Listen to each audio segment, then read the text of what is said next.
안녕하세요. 오늘은 기업 보안에서 점점 더 중요해지고 있는 주제, 사이버 시큐리티에서 왜 GRC가 필요한가를 쉽게 설명드리겠습니다.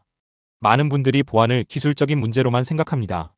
방화벽 XDR, SIEM, 와프 같은 솔루션이 있으면 보안 대책이 충분하다고 생각하기 쉽습니다. 하지만 실제 기업에서는 보안 대책이 기술 운영에서 끝나면 안 됩니다. 보안을 경영의 언어로 연결하는 체계, 그것이 바로 GRC입니다. 기존에는 보안이 솔루션 중심이었습니다.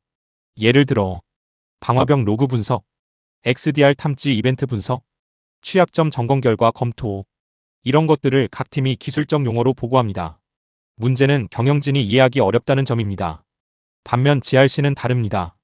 기술 데이터를 비즈니스 리스크 언어로 변환합니다. 즉, 기술팀만 이해하는 용어가 아니라 경영진 KPI 대시보드로 보여주는 구조입니다. 쉽게 말해 보안을 기술 문제에서 경영관리 문제로 바꾸는 것입니다. 보안팀은 기술 지표를 이야기합니다. 하지만 경영진은 다른 질문을 합니다. 우리 회사의 위험 수준은 어느 정도인가? 어떤 위험부터 먼저 투자해야 하나? 규제 위반 가능성은 없는가? 감사 자료는 바로 제출 가능한가? 사고 시 누가 책임지는가? 이 질문에 답하지 못하면 보안은 기술팀의 업무로만 남습니다. GRC는 바로 이 질문에 답하기 위한 체계입니다. 예를 들어 보안팀이 이렇게 보고합니다.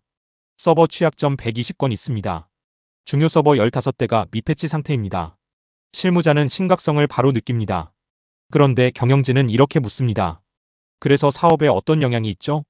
예상 손실은 얼마인가요? 어디부터 먼저 투자해야 하나요? 바로 여기서 GRC가 필요합니다.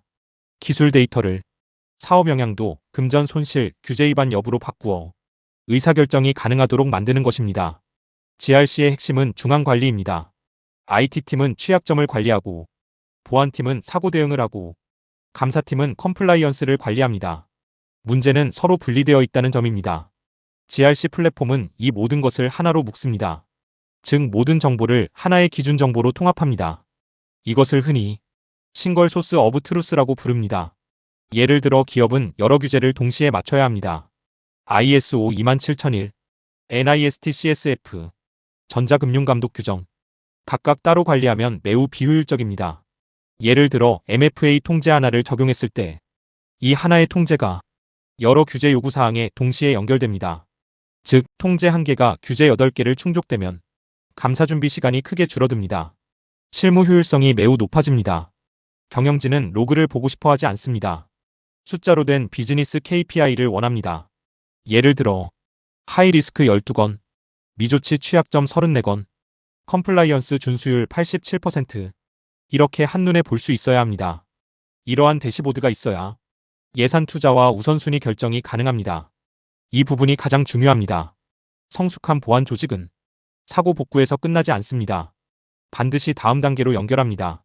인서던트, 사고 발생, 리스크, 근본 원인 분석, 컨트롤, 재발 방지 통제, 거버넌스, 경영진 보고 및 투자.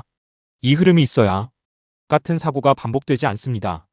예를 들어 새벽 2시에 랜섬웨어가 발생했습니다. 파일 서버가 암호화됐습니다. 원인을 분석합니다. 패치 미적용, MFA 없음, SMB 포트 오픈. 이제 리스크로 등록합니다. 그리고 개선 과제를 만듭니다. 월간 패치 정책, MFA 강제 적용, 포트 통제.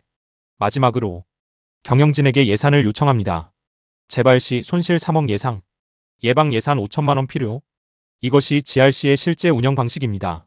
결론적으로 GRC는 보조 솔루션이 아닙니다. 기업 보안의 핵심 축입니다.